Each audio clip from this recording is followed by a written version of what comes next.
like to start? Okay. Once again, thank you to everyone for coming out to the Bladensburg Mental Wellness Month. Give yourselves a round of applause. Come on up, Councilman Dixon, so you can give a few words. Councilman Dixon, come up so you can give a few words, if you don't mind.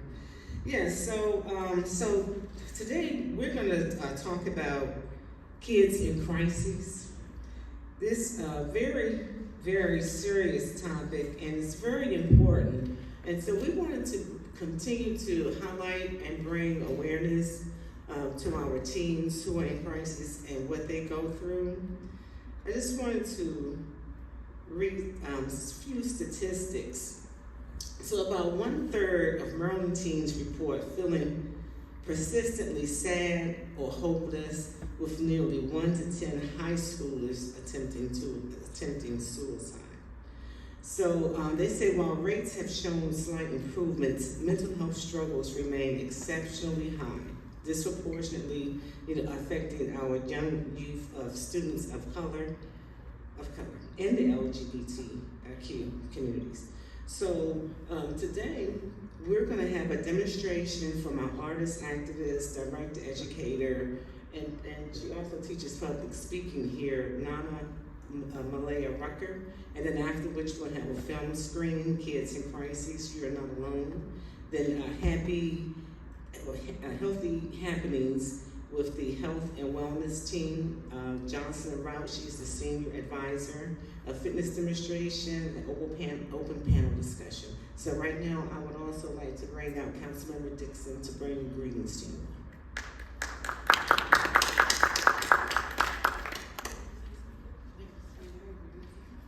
Good evening, everyone. Again, I'm Councilmember Kalisha Dixon, and it's an honor to just stand with you this month, Mental Health Awareness Month.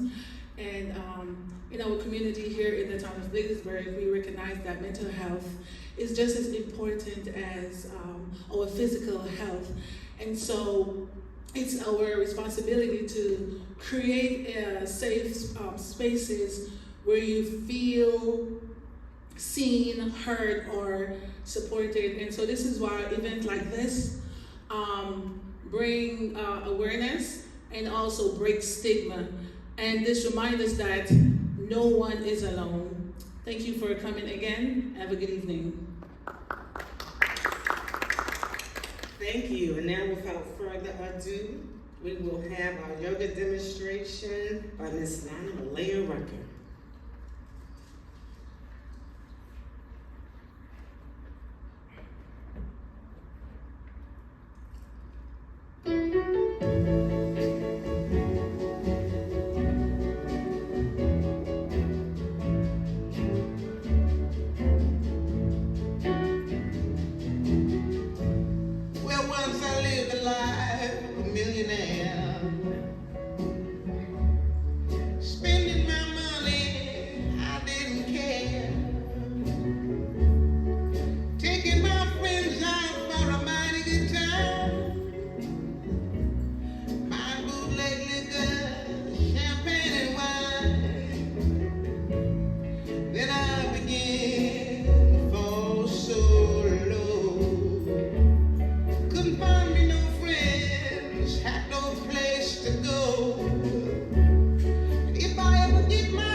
As long as I'm doing fine, there's all kind of people around.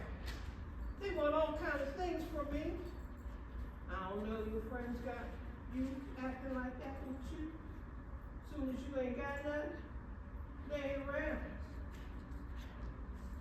Well, thanks for letting me know what kind of friends you are, but that's okay. I don't need them. I don't need them. I don't need them.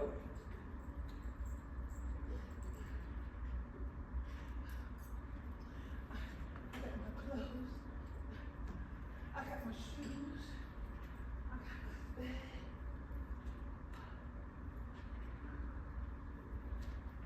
But I got my blues. It ain't the blues that make me feel good. But you know, there's certain music that will make me feel better. In fact, blues sometimes, even though we talking about, you know, what your lady or man ain't done for you, it's kind of strange because sometimes it can make you feel good. But this other music can make you feel better. What kind of music make you feel better? Is there a song you sing when you feel down in the dumps that you think of, that you might even sing or put on the radio, put on those little phones there? Oh, Dancing Queen. Da, da, da, da, da, da, da. Y'all know that one, right? All right. What's another one? Who else got a song? Who got a song that makes them feel real good when they're down and out? Because nobody wants to be down and out. You got one? You got one? What's your song? Officer, what's your song? The Smiths, Suede Head. Okay. I don't know that. I figured you would. But if it works for you, that what counts. So, okay, somebody else. You back there in that bright orange shirt. What song helps you if you're down and out? It makes you feel good. Happy by Kirk Franklin. Okay. Sing a few bars. Okay, I thank just you. wanna be happy. That's not, 'cause I'm happy, da da da da. That's not good. No, That's Pharrell. that's a good one. That's Pharrell. Cause That's a I'm good one. happy, da da da da da da da. That's Say a that, da da da. Cause I'm happy.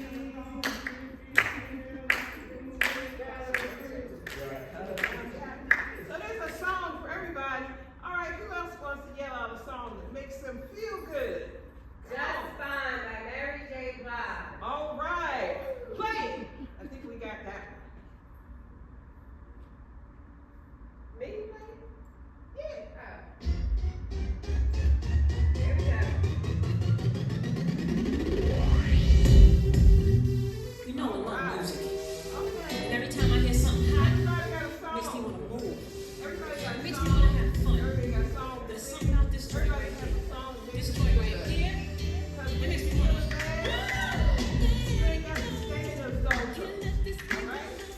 So, play those songs, play that music, and there's other things you can do too. I want y'all to just take a moment with me. I'm gonna sit on my throne. I'm gonna ask y'all to breathe with me. Just something simple. Sometimes when you're not feeling good, sometimes just go for a walk around the corner or up the block. But if not, just do something simple as breathing.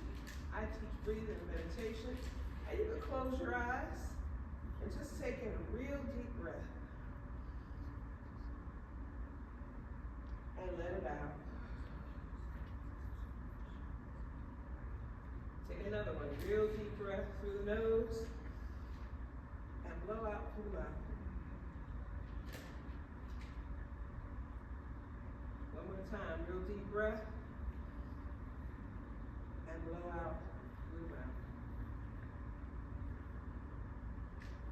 Breathe in a couple more times, deep breath in.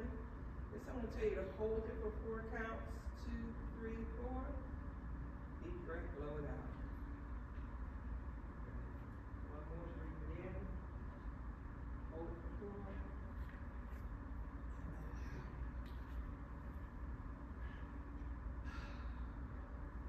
If you allow yourself to close your eyes in this space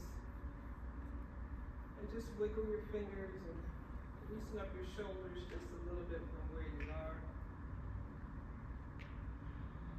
Taking one of them deep breaths in, that's a sigh. Coming from work, even if this is a part of work, just relax.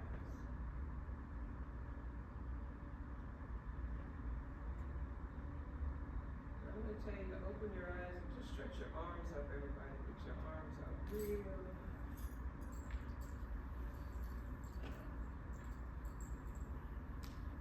Good.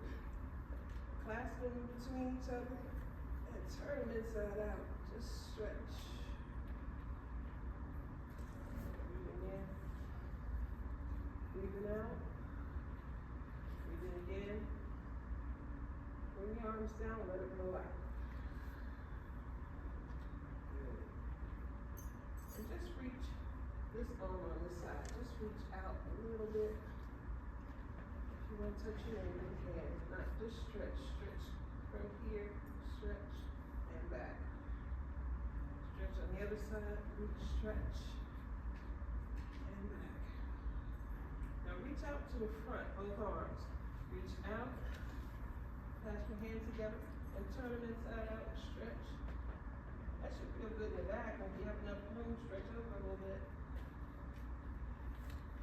Stretch out that back. Breathe in one more time.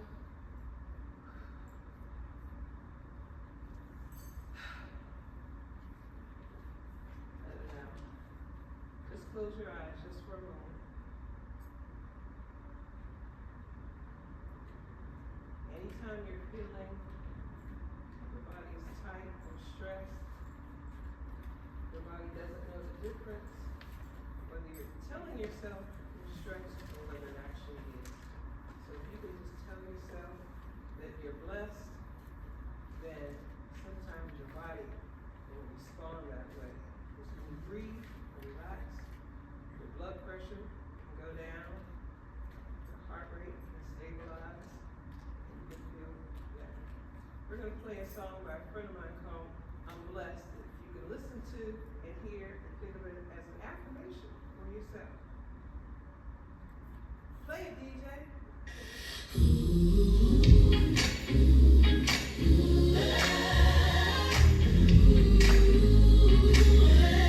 I woke up this morning, yes I'm blessed. I can see where I'm going, yes I'm blessed. I'm willing and able, yes I'm blessed. I got food on the table, yes I'm blessed. I'm too blessed to be stressed, yes I'm blessed. Claiming nothing but victory, cause I'm blessed. I'm gonna keep on winning, cause I'm blessed. I'm grateful and thankful, yes I'm blessed. My fate is destined for greatness, yes I'm blessed. I'm claiming the victory, yes I'm blessed. I pray for my family, yes I'm blessed. Protecting my energy, cause I'm blessed. I pray for my family, yes I'm blessed. Favor surrounds me, cause I'm blessed. Sowing seeds of integrity, my God, don't play about me. Take a moment. Inhale, exhale, meditate, or pray. You're blessed. Don't forget that.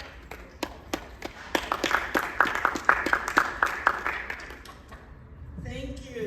Let's give her a round of applause. Yes, because mental wellness, it's just well-rounded. It goes with your well-being, your health, and just overall wellness. So next we're going to go into, this feature is being brought to us by the Milwaukee PBS. So, like I said, it talks to our teens and our teens in crisis. You're not alone. We want them to know that you are not alone. So just sit back, and afterwards, if we have any questions, we definitely can talk about it. So please enjoy. Thanks.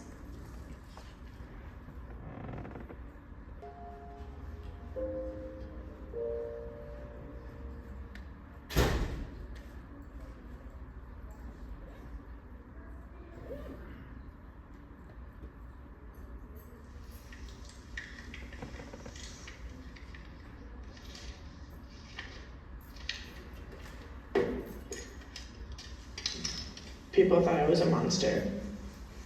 I was born addicted to heroin. When I was only 3, that I was sexually assaulted. I'm being bullied for my autism at school. I was being bullied for it. They would say I'm ugly, I'm stupid, I'm a nerd, I'm a dork. I wrote a goodbye note when I was 7 years old. The first time the suicide idea popped into my head was in middle school. Being isolated definitely led to a lot of depression, and it just made me very anxious to be different.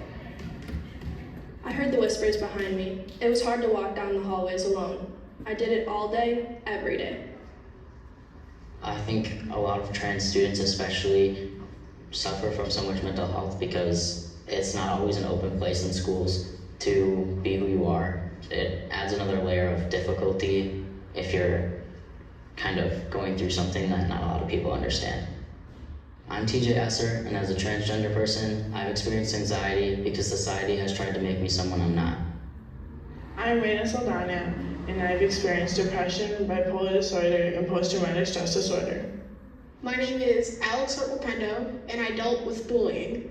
My name is Barrett Petker. I live with depression, anxiety, and obsessive compulsive disorder. We're here to tell you that you're not alone.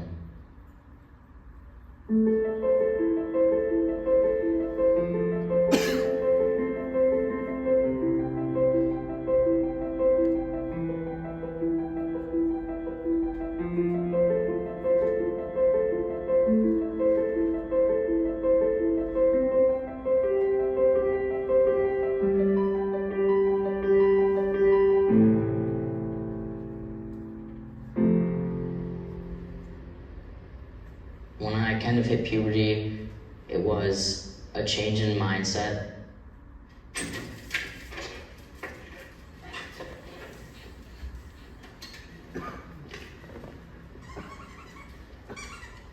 When it was time to dress up and, kind of appear as very feminine, it just kind of hit me hard and caused a lot of fights with my mom.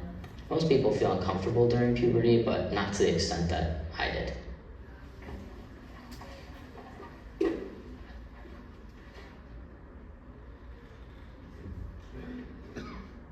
Before I started transitioning, I think I kind of just stumbled upon videos of YouTubers who were making content on being trans, and they described what they were feeling, and it really resonated with me. I transitioned in between 8th grade and freshman year. I think I've kind of continuously had anxiety, and during that period of time it was just escalated a little bit because I was coming home to just a little bit of tension. Transgender students are more likely to report feeling depressed, being made fun of, or feeling unsafe at school. Research shows 50 to 70% of youth in the justice system have diagnosable mental health conditions. I was living with my grandma for most of my childhood. My mom kind of was there, but not really. She struggled with a lot of substance abuse and depression herself. Eventually, I had gone to the park when we were playing, and I'd asked a random family, and they were my family. And that hurt my grandma a lot. So she decided that she wanted me to have the family, and so she put me up for adoption. When I was 7, I was admitted to a mental hospital. I lived in, 32 different placements until 18. I never got to do sleepovers, I never made friends, I never got to go on outings, I never got to jump on a trampoline, and I had these outbursts and I hurt people. And I didn't mean to hurt people, and so it hurt that people were scared of me.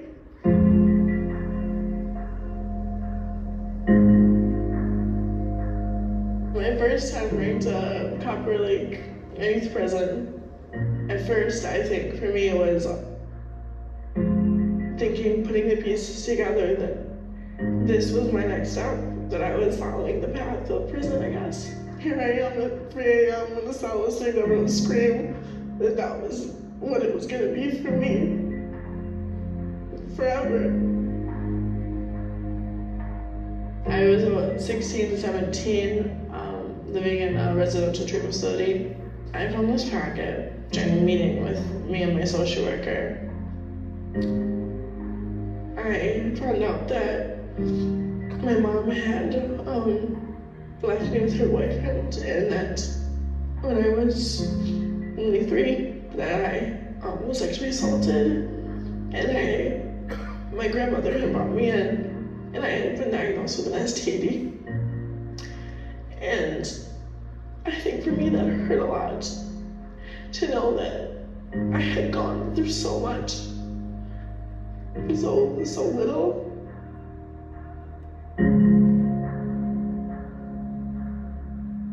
(1,772 children under the age of 18 died by suicide in our country. 38 of them were from Wisconsin. The youth suicide rate hasn't been this high in decades. This is the note I wrote. Dear Mom, I love you so much. I'm sorry for not being a good son. I don't want to be sad anymore. See you in heaven. Love you. When I thought of suicidal ideations, I was super scared. I didn't get very far because the first thing I did was I told my mom, and she was always there for me. And I remember nights where I would lay in bed and she would actually lay on top of me so I couldn't get up and do anything to myself. I struggle with my place here, and when I have had attempts, and I did leave a note once, and I was put in the hospital, and I had my IVs and everything, and I remember looking at the nurse and I asked her, am I gonna die? And she just looked at me, and she just kind of held my hand. I had lots of difficulties going on in my life. I was homeless for about 3 years of my life, and it was sad. Can you talk about your 7th birthday party? My mom worked really hard to actually plan that birthday party, and it was just devastating because nobody ended up coming. And at that time, I was embarrassed. I didn't want my mom to have a loser son. So it was at that point that I was done. I decided to write a suicide note. So when my mom found the note, she was devastated. Can you share the story that your mom told you about how she had struggled and overcame some of her own struggles? She was 25 weeks pregnant with me, actually, and she was embarrassed to become a teen parent. And one day she was being bullied so bad that she decided to commit suicide. She turned that negative into a positive thing. She's truly a strong-willed person. I was 1 in 4 high school students in Wisconsin who said they were bullied at school in 2017, a rising statistic.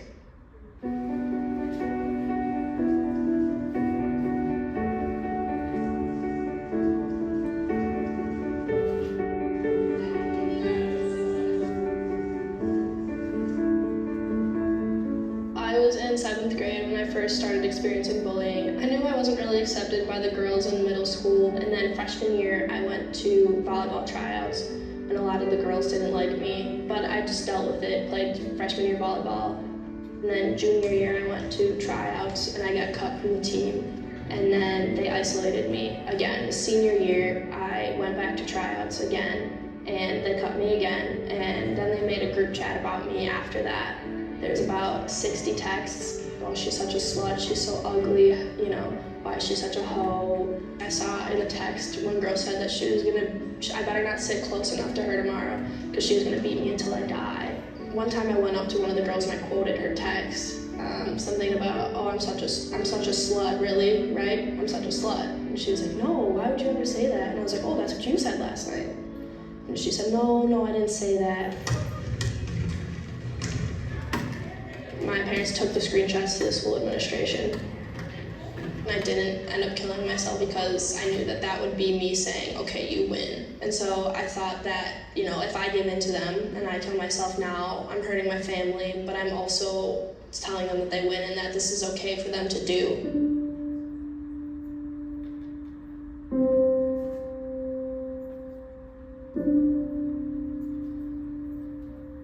Throughout my time, I've met different people that have been like, kind of like my rock when I felt really low about myself, where I'm at in my life.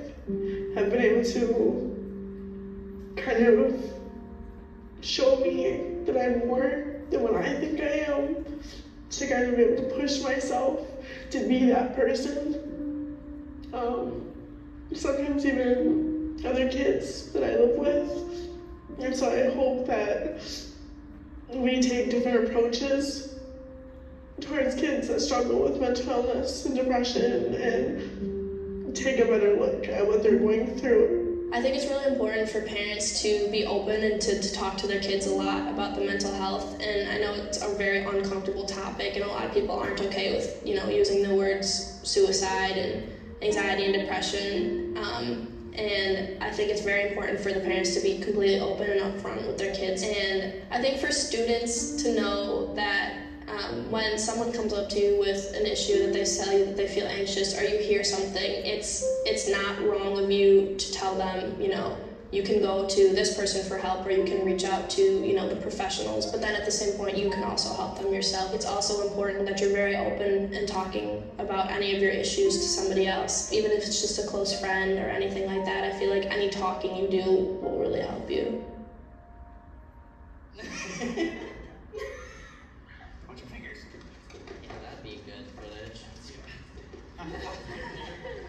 My mom was kind of struggling with the concept and trying to move past the idea of having two daughters, and we went to my therapist and she really helped my family kind of learn what the process was and move forward with it. My family's pretty accepting.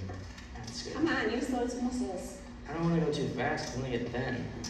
The metaphor of the blue crayon wrapped in red paper was from a book that my mom had gotten me to help me explain to people who probably weren't getting it about my situation, and it was an easy way to explain to people what I've gone through.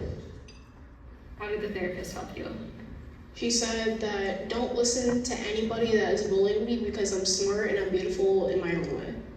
It took some work for me to really believe those words because I was being told that I'm ugly and stupid like every single day. I got my confidence from my parents because they're always so supportive of me.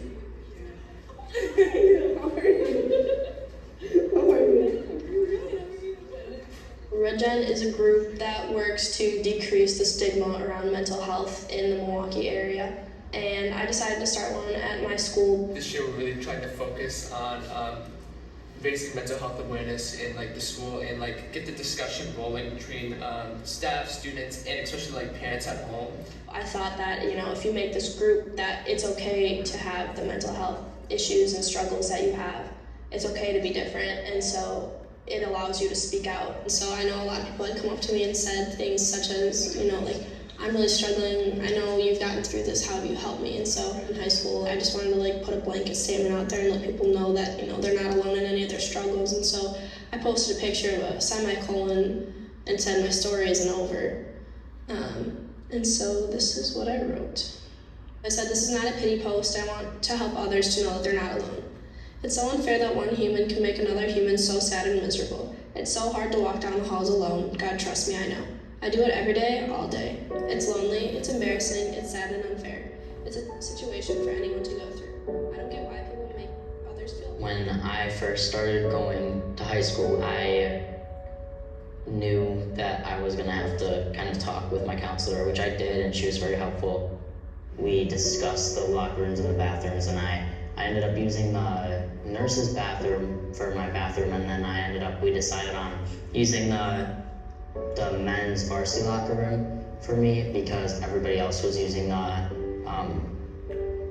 regular JV locker rooms. I'm friends with a lot of the guys that were in my class and that are in my grade. I don't think that they really thought anything of it. I think they kind of knew that it was fine. Otherwise, I think it got better throughout the semester, and I would start conversations up the stairs or whatever, and it just became a normal thing.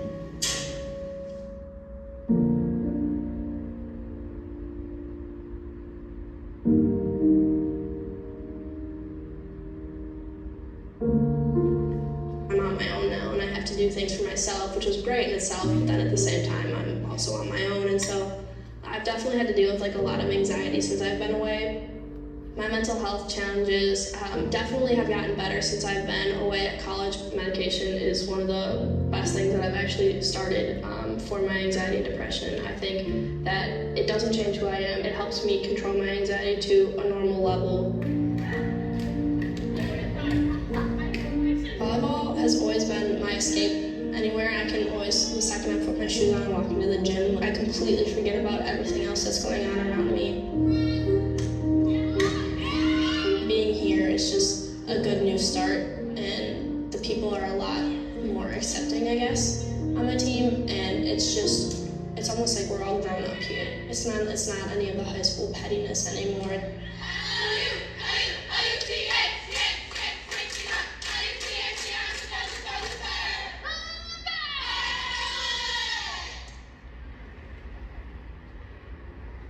If you're feeling down, a hobby could really help you, make you cheer up or bring you out of the darkness.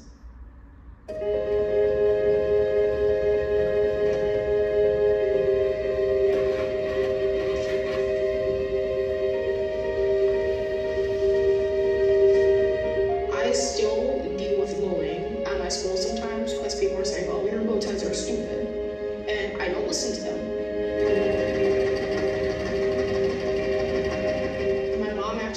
Sew when I was 5 years old, but by the time I turned 9, it was like an outlet for me. Sewing was actually making me happy.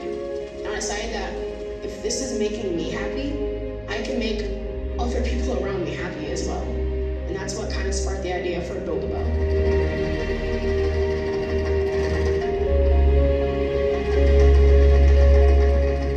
When I was creating bow ties, my inner happiness was showing. And I was just lost in the fabrics and colors. My favorite patterns are the ones that really stand out, like things that can be found in real life things, like butterfly bow ties. Who in here knows what bullying is? Remember to treat everybody how you want to be treated, because nobody deserves to be mistreated. I also created a book called Bullies, Bow Ties, and Bullying Alex, and the book was started to bring awareness to bullying and to inspire children to be themselves.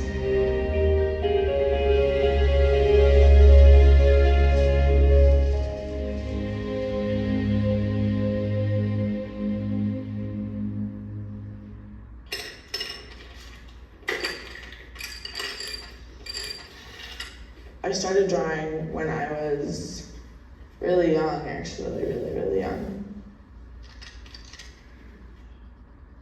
When I'm drawing, I consider it like a blackout from everything else I'm going through at the time. It's just my moment to just forget about all the stuff that is stressing me out or giving me anxiety.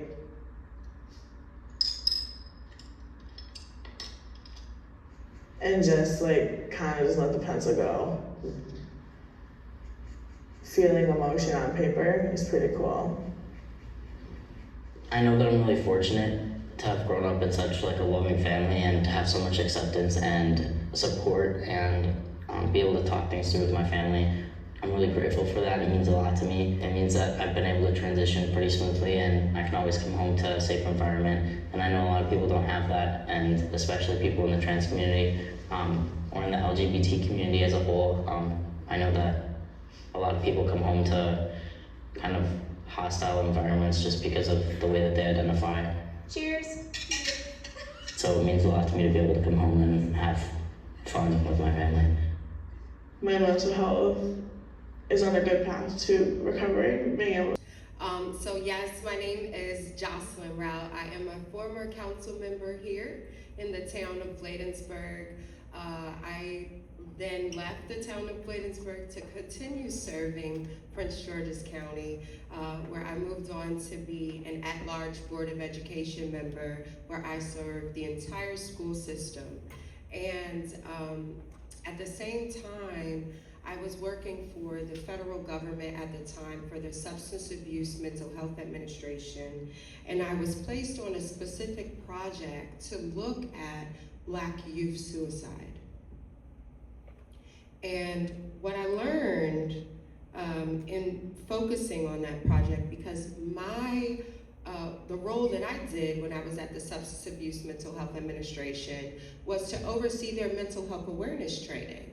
And so I would go into communities all across the nation and its territories. I would go to Guam. I would teach Guamanians about what mental health is. There are a lot of communities that just don't believe that mental health exists. And those high communities are communities that need the services the most. And so during that time, I was asked by Vice President Harris to work on a specific task force to look at Black youth suicide. And so I want to share some facts that I learned by being on that specific work group, because of course I want, I'm a home team girl. So I was then interested, well, I'm doing all of this work in the nation. What about Prince George's County? What about Maryland? And so I did some research, and I found that suicide rates among Black youth have risen faster than any other racial or ethnic group in the United States over the last 20 years, the last 2 decades. And so as we really started to understand what we can do at the federal level to go into some communities like Prince George's County, we really wanted to focus on, well, what do communities need? And we identified that communities needed a lifeline. They needed to understand. They didn't want to call the police because, there are often sometimes misunderstandings about police would come to different, they would be responding. And so we worked together to create this cool thing across the nation called 988. Everyone say 988? 988. 988. 988. So who knows about 988? Everyone's hand should be up. We're not doing a great job if you don't know about 988. 988 is the new mental health 911. Okay, everyone say mental health 911. So 988 is just like 911, and you can call 988 specifically if there is a mental health or substance use crisis. So that frees up our public safety officers, right? There's special teams in each community that will go directly to support a mental health or substance use crisis. And so that happened all over the nation when I was at the federal government. So we had to get the word out a little bit more, because when we were exiting COVID, we found that these rates just kept getting higher and higher and higher and higher and higher, and we didn't understand. We were doing these public education campaigns, we were doing this mental health awareness training, and then I was scratching my little head. And I went to one of my supervisors, the director of SAMHSA, and I said, what if there's not enough behavioral health providers? And so my supervisor said, well, go ahead, find an epidemiologist and do the research. So you know me, I love a good challenge. Went over to that department and I said, hey, can you pull the numbers across the nation on how many behavioral health professionals there are so that we can even respond to even help people, right? I'm trying to figure out what's the problem, okay? Because mental health exists, we all have good days, we all have bad days. And that was really how I got really behind and involved in mental health advocacy. So since then, I've joined the Maryland National Capital Parks and Planning, Department of Parks and Recreation. I am the Senior Advisor Wellness Integrator. Jocelyn, what's that? Well, I make sure that we have all of our 7,000 employees that work for the Maryland National Capital Parks and Planning Commission. We understand about dimensions of well-being. Because I can't have our staff open up the door better as public servants in order to help the community. And so what do? We have wellness we operationalize wellness here in the Department of Parks and Recreation, and that's my whole job, is to walk around and talk about wellness. And so what we believe here at the Department of Parks and Recreation is that there are 7 dimensions that make up a well person. 7 dimensions. So it's not only your physical health, because back in the 90s and the 2000s, we were all trying to stop eating and stop being obese, right? We have moved away from that model. We now know that you have to be you have to be balanced. You have to have environmental wellness. You have to know how to recycle. You have to have your physical wellness. You have to take care of your heart, your mental wellness, right? Cultural, social, emotional, and I said financial, and spiritual. So you know the dimensions. And so as we are now moving and thriving, what we're working on is rewriting our health and wellness action plan. So I'm responsible for writing that health and wellness action plan. And we are really putting forth the vision of 7 dimensions of well-being. And so we're doing that internally. I'm proud to say that we are having an Employee Health and Fitness Week next week, where we'll be at Bladensburg Waterfront Park doing all sorts of wellness for our employees. And then hopefully what you'll start seeing in our guide is that you will know what dimension of wellness that your class will fall in. So what I brought with me today is a copy of your guide. It's our guide, your guide. It's a guide to all of our classes that we offer that you can enroll in. There's so many things that you can get involved in, because what the video showed us today is that we are not alone. We live in an amazing community, Prince George's County. We are very well resourced. And so I have another role in my big role where nature is healing. And we have over 250 athletic fields. Did you know that we have an airport here? And Parks and Planning has an airport? I didn't know that until I actually worked there. We have 3 nature centers. We have 4 regional parks. We have a host of trails. And what we believe in is that nature is healing. And so I want to talk a little bit about our healthy happenings. If you stop by my table, I brought that too. These are some of our free, everyone say free. I know you like that. Some of our free courses that are in the community and online.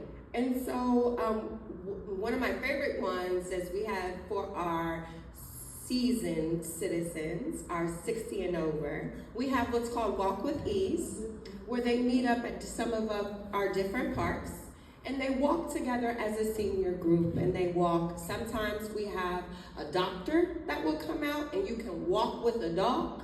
You can talk about some of your ailments. It's like you get a free little 15-minute for free. Everyone say free. Yeah, I love that, right? And you can walk with a dog, and you can talk about wellness opportunities. What we also have is our yoga in the parks. Everyone say yoga in the parks.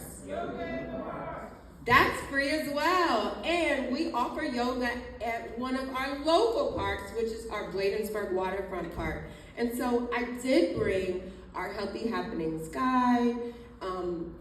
All you would need to do is log in your Parks Direct and be able to enroll in any of these courses. There's so many things like diabetes prevention, and one thing that I was telling a family here that I really love to do is Dine, Learn, and Move, which is, it's a cooking demonstration, so you could do it in the comfort of your own home. And then they do a little bit of movement activity too, so you'll eat and then you move. And it's so fun, and you could get the family involved. And so that's why I'm here today. I wanted to come home to Bladensburg. Thank you, Councilmember Brown, for the invitation, and just share a lot of resources that I know about mental health, mental wellness, and why it's so important so that we can just take care of ourselves. And so if you have any questions about any of our offerings, we have low to no cost offerings for families who have a certain income level. You can also pay 10% if you're a family and you are low income. And then for our seasoned citizens, we offer free passes. So 60 and over, you can sign up at any one of our community centers, and you could utilize those community centers for what? You know, my favorite word. Yes. And so those are some of the resources that I want to tell you about. Get out there, use some of our beautiful parks. We are a 6-time award winner. So there is a gold medal that our Parks and Recreations, they get. It's a competition across the nation. And your Maryland National Capital Parks and Planning is a 6-time gold award winner. We have amazing programs here, and so take advantage. We're here to support you. If you have any questions, I'll be out in the lobby. Thank you so much. Let's give Ms. Rowland a hand of applause for that. Did she come up for good information?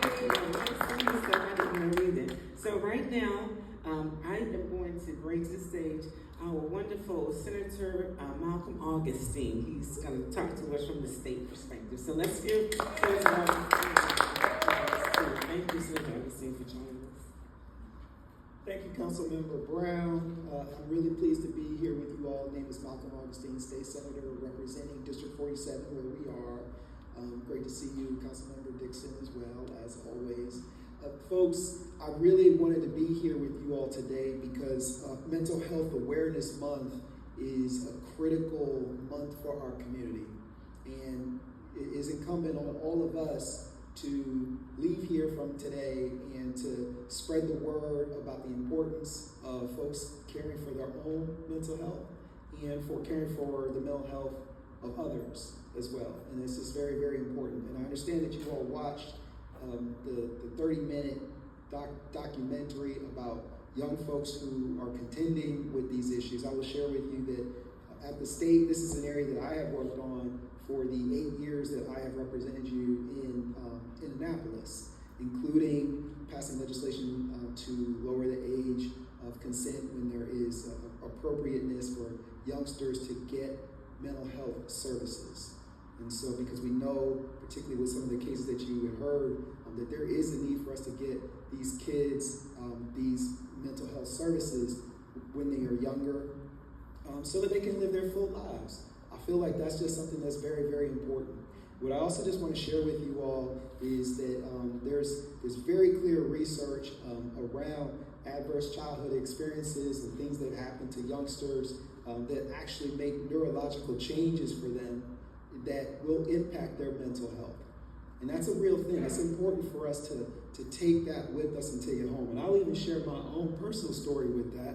I mean, I've got two beautiful girls, 21, 19 years old, and I came up in a home that had corporal punishment. I mean, that's kind of like the way that folks were raised.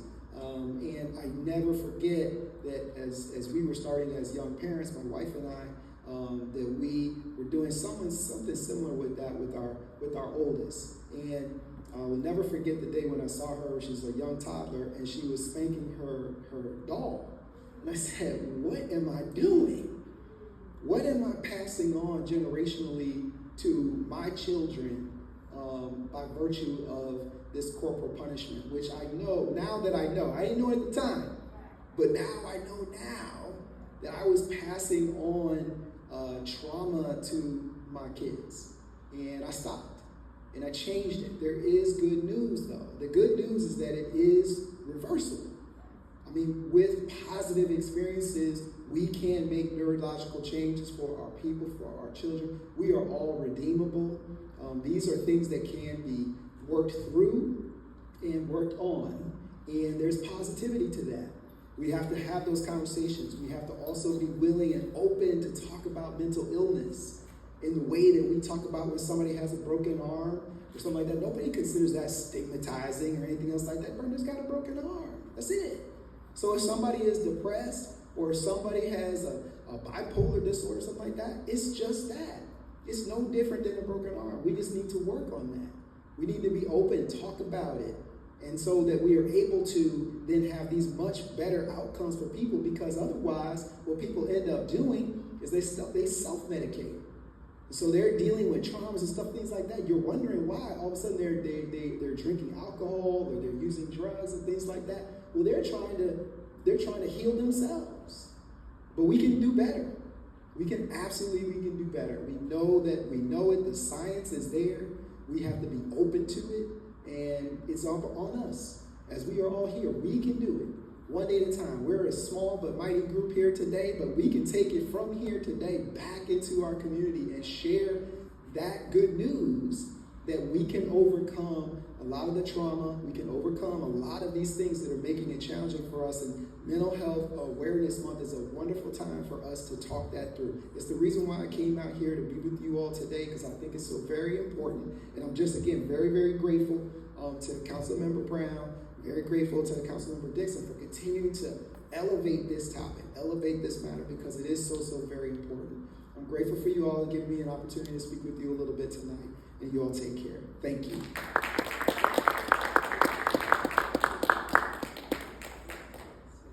Thanks, Senator Augustine, for stopping by. I mean, the 47th district, those legislators, they're always supporting us. As a matter of fact, they just wrapped up their session, the General Assembly, where they are in Annapolis fighting for bills and real hard for us. And your position with the state again, Senator Augustine?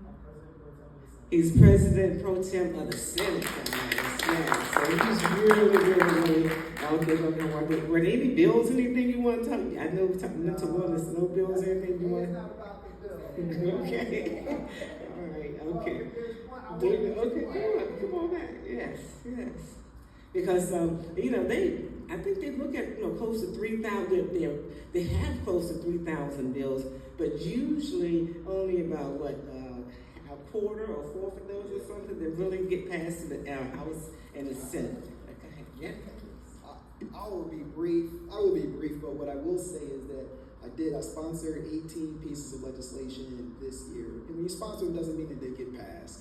But I was able to get 14 pieces of legislation passed. The one that I will talk to you all about today is it has to do with, it does have to do with our mental health.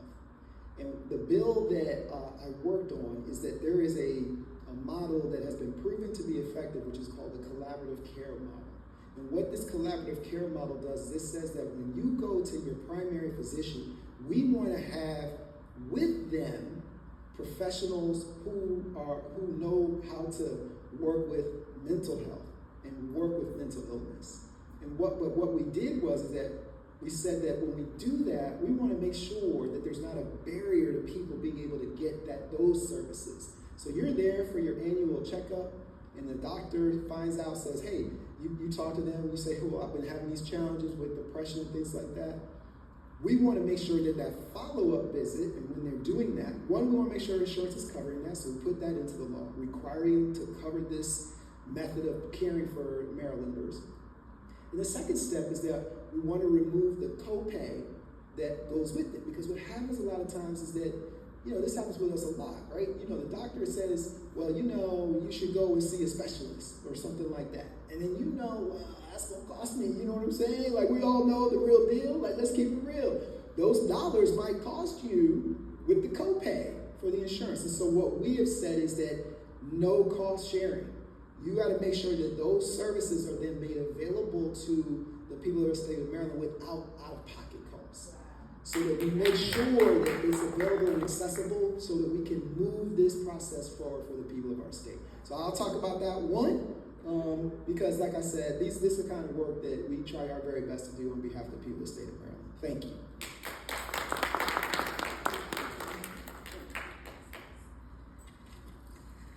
Let's give them a round of applause. Like I said, they're in Annapolis working very hard, very hard.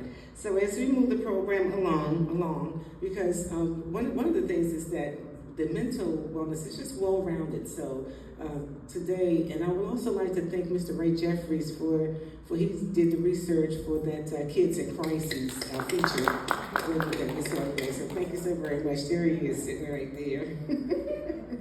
Thank you, Mr. Jeffries.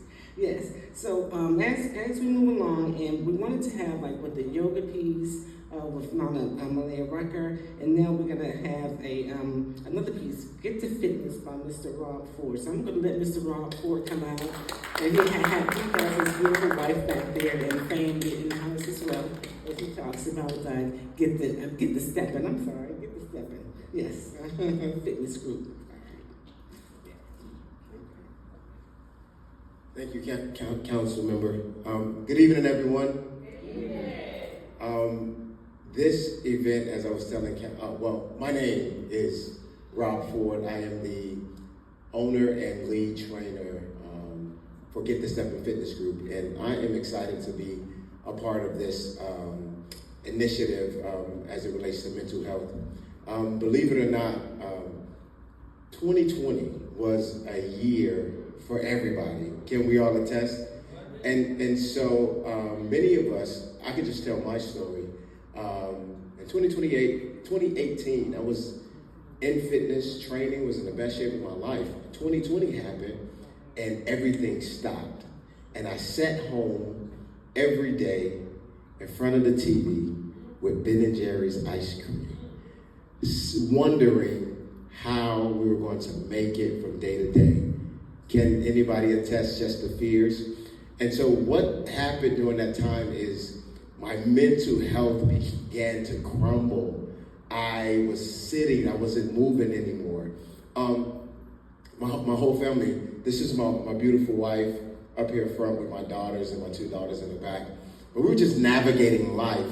But one day, a phrase hit me that my personal trainer would tell me every day.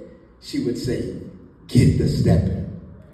She says, get up and walk 10,000 steps a day. And so I was like, I eating Ben & Jerry's ice cream every day. I gained 20 pounds, by the way. But then I got up and I simply started walking every day. And I challenged myself 10,000 steps a day. And what that did, we couldn't do any community events, right? But I got out and I was able to mindfully walk and, observe the blessings of nature and all of these things. And what I noticed is not only did I lose weight, right? We all want to lose weight, but my mental health improved. And so I became a firm believer, and through reading and research, that physical fitness is directly related to your mental health. Directly related. So the importance of just getting up and moving would improve your mood. Here's our few things that we believe, and I'm not going to talk a long time because I want to help us get moving for a few minutes. Is that okay? Would y'all move with me tonight? All right, cool. What physical fitness will do? It will boost your mood. Exercise stimulates and release endorphins, the body's natural mood lifter. So it makes you happy. Like after you're tired and exhausted, you get happy, okay? The other thing it does, it reduces stress.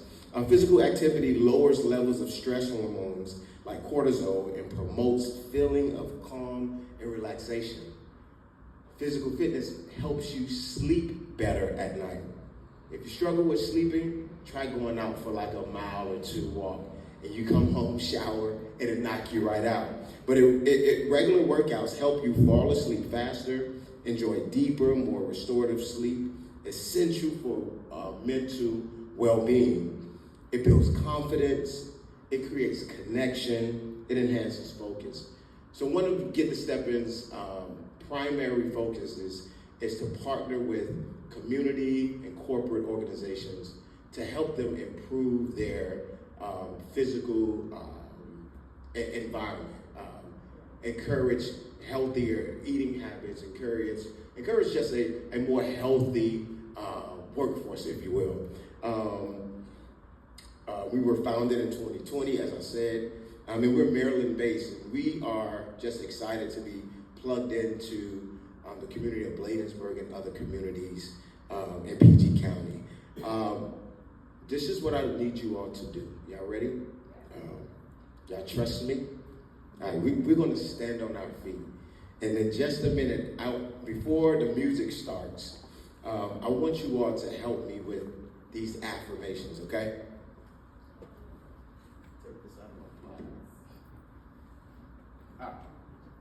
So if you don't mind, everyone just stand on your feet just for a second. We were sitting for at least an hour. Just stretch your arms out to the side. And I need you to practice with your strong voices, okay? I have 10 affirmations that I would love for you to repeat after me, because it starts in our mind first. If we get it in our minds, and our body will follow, okay? I want you to say, I am strong, I am focused, and I am ready. I am strong, I am focused, I am ready. My health matters, and I choose me today. My health matters, and I choose me today. Every step I take is a step toward greatness.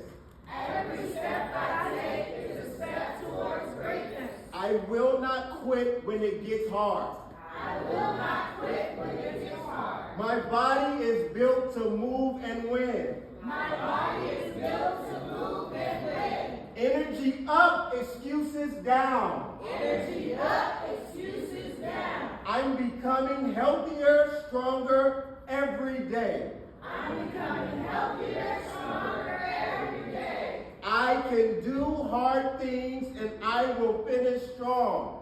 I can do hard things and I can finish strong. Today we move with purpose, power, and positivity. Today we move with purpose, power, and positivity. This is one of my favorites. Get up, get moving, and get the stepping. Get up, get moving, and get the stepping. Could you play the music for me? We're about to move just a little bit. Can you clap your hands?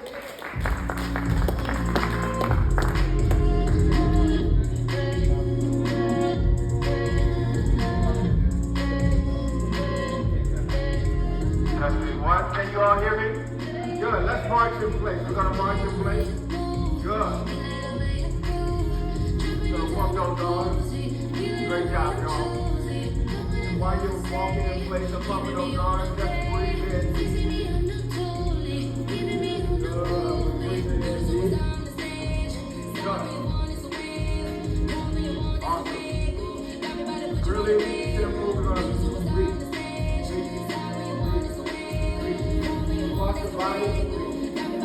There it is. That's it. Good. Breathe. That's it. Breathe. Good. Breathe. 5 more. 5. Good. 4. 3. 2. And 1. Let's march in place. Good job, y'all. Good job. Have y'all ever had to pick up a box before? We're going to pick up the weight for the day. So you might need some space.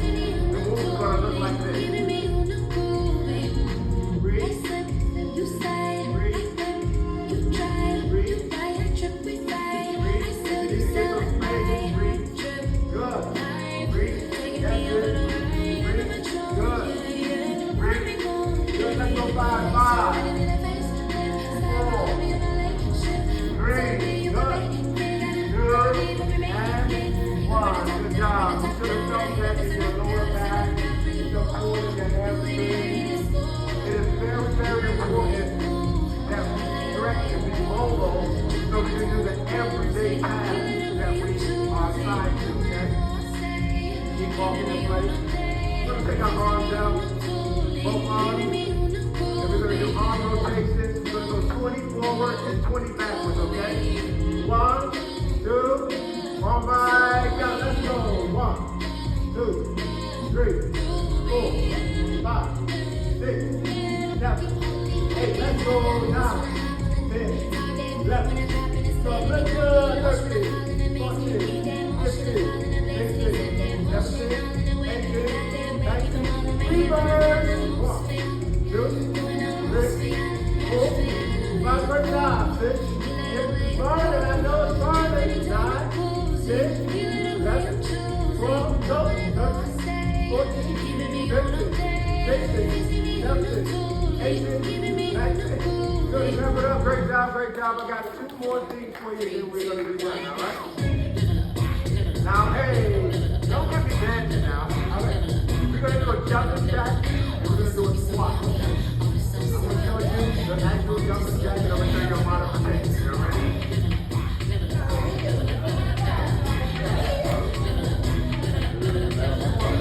Modification. Okay?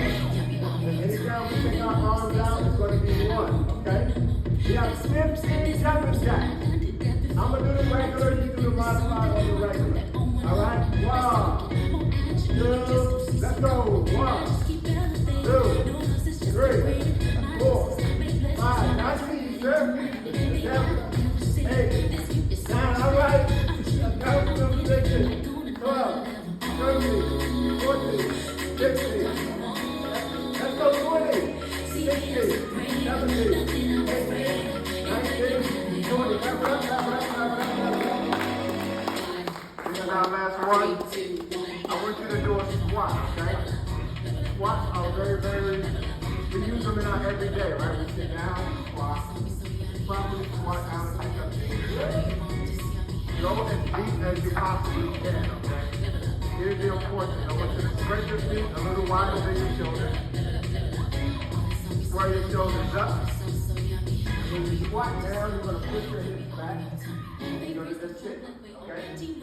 Trying to keep our chest up, alright? All I want is tight, okay? Alright, you got it? 1, 2, 3, let's go. Squat.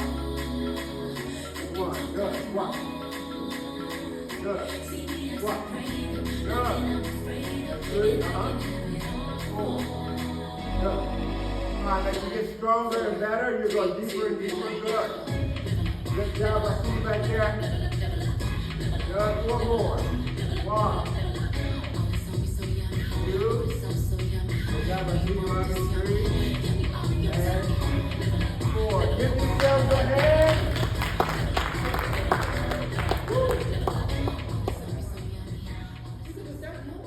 And just like that, you start feeling better, you start feeling stronger, more confident about yourself. And so if you just take about 5 to 10 minutes a day to do a simple workout, go for a 30-minute walk, it'll change your life. Again, I'm Rob Ford with Get the Step in Fitness Group, a proud partner of Bladensburg, and I look to work with you all more. God bless you. Sure. We have a table out front with our contact information, but we're here local. We're on social media, and you can contact us by phone number, by email. We provide personal training services at a gym. We partner with organizations, companies, and different things like that. But stop by the table, and we'll provide more information. Thank you.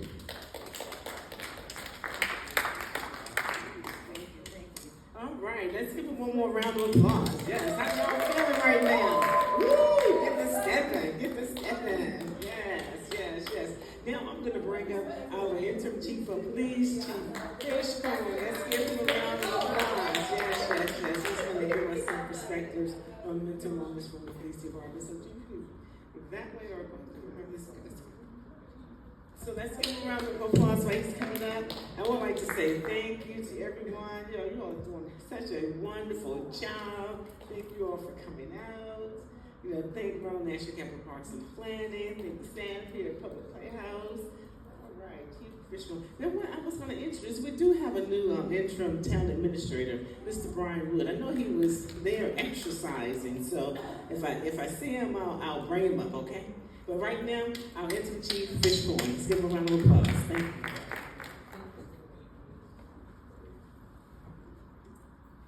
Good evening.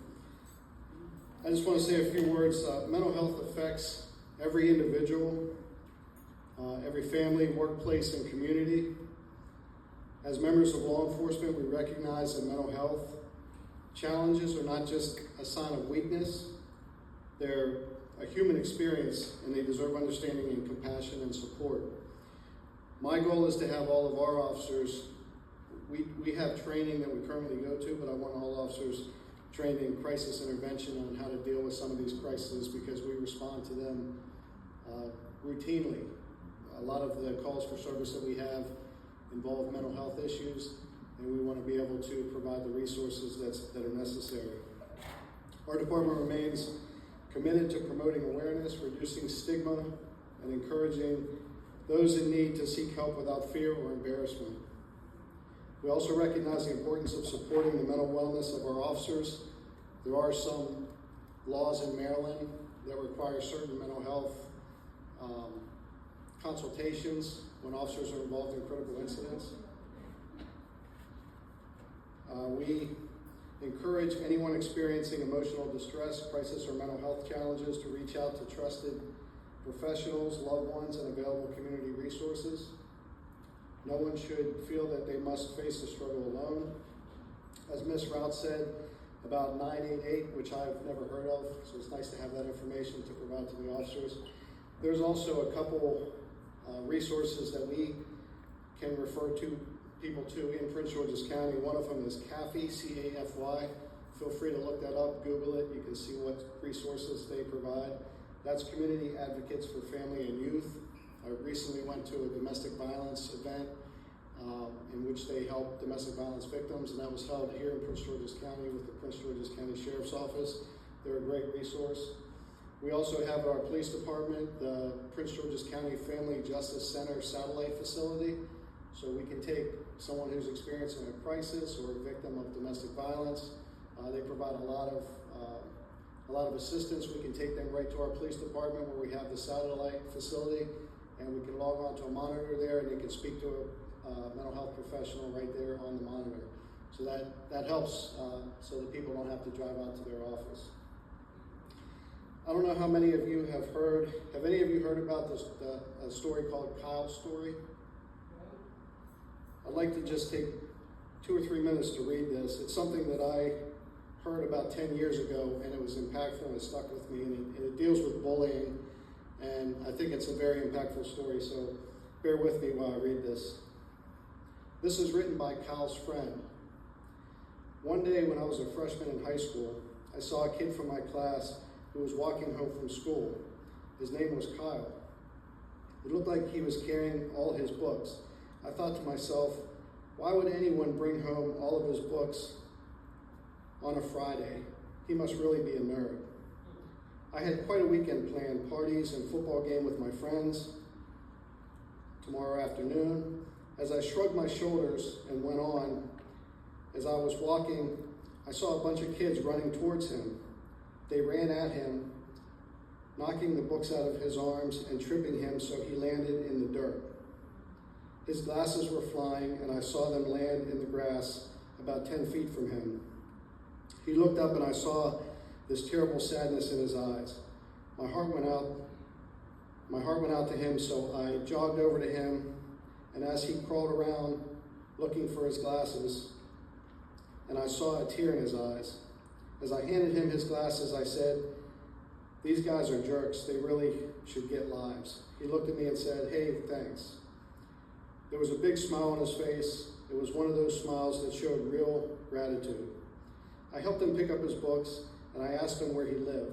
As it turned out, he lived near me, so I asked him why I had never seen him before, and he said that he had gone to private school before now. I would have never hung out with a private school kid before. We talked all the way home, and I carried some of his books. He turned out to be a pretty cool kid. I asked him if he wanted to play a little football with my friends, and he said yes. We hung out all weekend, and the more I got to know Kyle, the more I liked him, and my friends thought the same of him. Monday morning came, and there was Kyle with a huge stack of books again. I stopped him and said, "Boy, you're going to really build some serious muscles with these piles of books every day." He just laughed and handed me half of the books. Over the next 4 years, Kyle and I became best friends. When we were seniors, we began to think about college. Kyle decided on Georgetown, and I was going to Duke. I knew that he would always be friends, and that the miles would never be a problem. He was going to be a doctor, and I was going for business on a football scholarship. Kyle was valedictorian of our class, and I teased him all the time about being a nerd. He had to prepare a speech for graduation. I was so glad that it wasn't me having to get up there and speak. Graduation day, I saw Kyle. He looked great. He was one of those guys that really found himself during high school. He filled out and actually looked good in glasses. He had more dates than I had, and all the girls loved him. Boy, sometimes I was jealous. Today was one of those days. I could see that he was nervous about his speech, so I smacked him on the back of it, onto his back, and said, "Hey, big guy, you'll do great." He looked at me with one of those looks, the really grateful one, and smiled. "Thanks," he said. As he started his speech, he cleared his throat and began, "Graduation is a time to thank those who helped you to make it through those tough years. Your parents, your teachers, your siblings, maybe a coach, but mostly your friends. I'm here to tell all of you that being a friend to someone is the best gift that you can give them."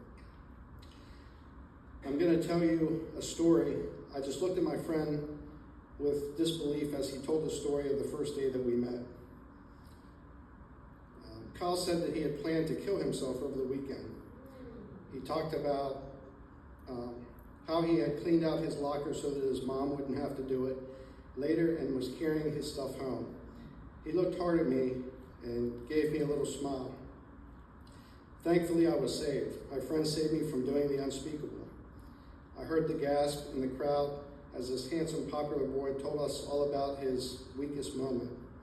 I saw his mom and dad looking at me and smiling at that grateful smile. Not until that moment did I realize its depth. Never underestimate the power of your actions. With one small gesture, you can change a person's life. Thank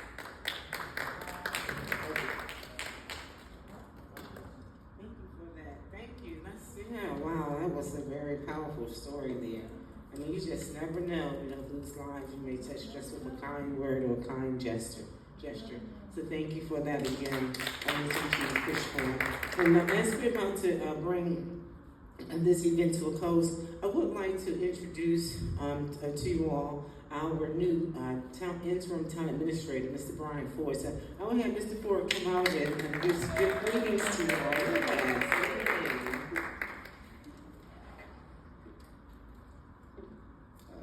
Good evening, everyone. Thank you, Councilmember.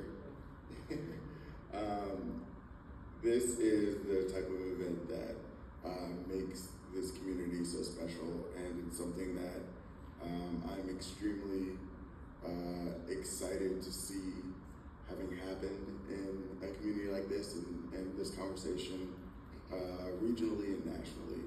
It's something that is long overdue, and unfortunately, or fortunately, I love the story that the chief shared. Until he was sharing it, it made me think about a young man that I was friends with and grew up with, who didn't have the opportunity to be in a video such as that, and to have all of those next steps and memories because of some of the mental health challenges that we're talking about here today. And so normalizing these discussions, normalizing these feelings that we have in our community, and providing the resources and the help are so pivotal. And not only is it great for the community, but for people in the community like myself and the chief. I learned things here this evening, starting with 988. that, are going to be a tremendous resource moving forward to hopefully connect with some of our residents when they're going through those tough times and those tough moments. So between that and an event earlier this week, it's also National Salvation Army Week, and learning about some additional services that are also provided to those that are struggling with addiction and mental health, and helping them navigate those challenges. It's great to see the amount of effort and caring that is being poured out, and events like this just bring us all together to highlight those and continue the progress forward. So I'm excited to be here. This community is amazing, and thank you to all the council members for allowing me to be a part of the community. Thank you.